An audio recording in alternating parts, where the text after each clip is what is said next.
आहे सोन्याच्या वाढलेल्या दराची।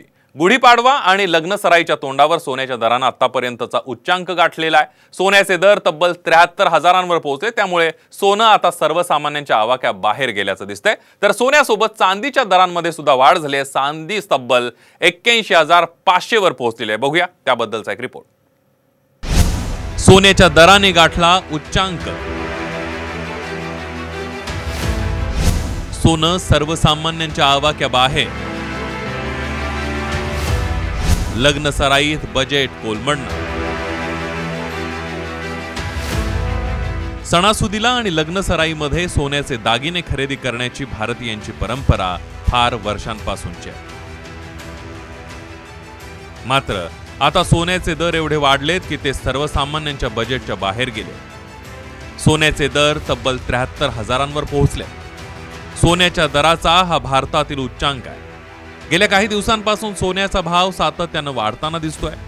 ऐन लग्नसराईच्या तोंडावर सोन्याने उच्चांक गाठल्यानं सामान्यांचं बजेट कोलमडणार आहे, तर सोन्यासह चांदीचेही दर वाढल्याचं पाहायला मिळतंय।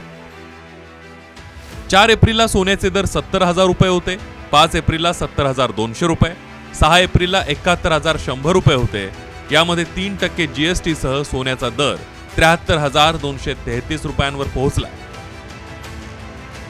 पहिली गोष्ट डॉलर स्ट्रॉंग झालेला आहे रुपया तुलनामध्ये, आणि दुसरं म्हणजे गव्हर्नमेंटने एफडीज बॉन्ड्स वगैरे ते रेट ऑफ रेट्स कमी केलेलं आहे, त्याच्यामुळे लोकांनी गुंतवणूक सोन्याकडे डायव्हर्ट केलेली आहे।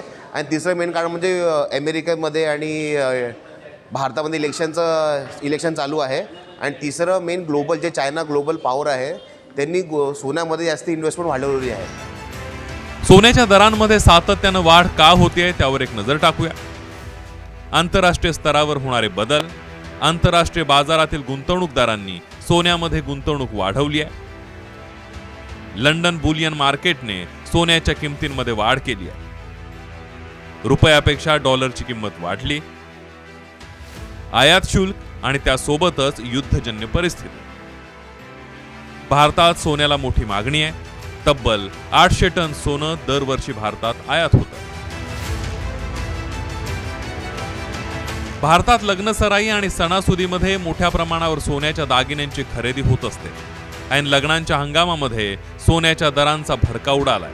आगामी काळात सोन्याचे दर आणखी किती वाढणार याची चिंता अनेकांना लागली आहे। ब्युरो रिपोर्ट, साम टीव्ही न्यूज।